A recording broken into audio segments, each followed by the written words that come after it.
sun was shining on the sea, shining with all its might. He did his very best to make the billows smooth and bright.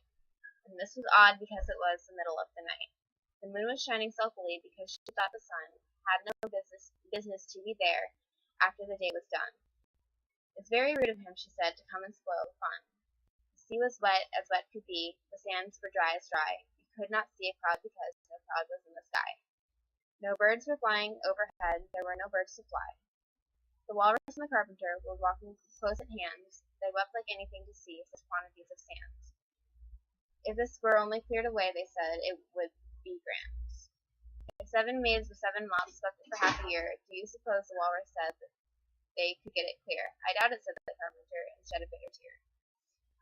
Oh, oysters, come and walk with us, the Walrus did beseech. A pleasant walk, a pleasant talk along the briny beach. We cannot do with more than 4 to give a hand to each. The eldest oyster looked at him, but never a word he said. The eldest oyster winked his eye and shook his heavy head, meaning to say he did not choose to leave the oyster bed. The 4 young oysters hurried up, all eager for the tea. The coats were brushed, the faces washed, the shoes were clean and neat, and this was odd because, they hadn't any feet. 4 other oysters followed them, and yet another 4, and thick and fast they came at last, and more and more and more, all hopping through the frothy waves and scrambling to the shore.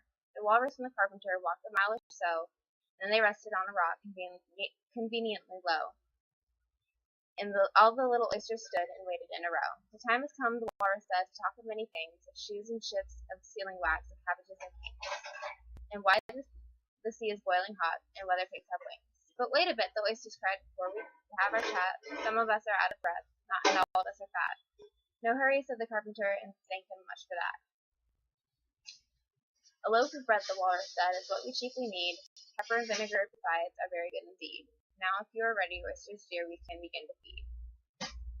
But not on us, the oyster cried, turning a little blue. After such kindness, that would be a dismal thing to do.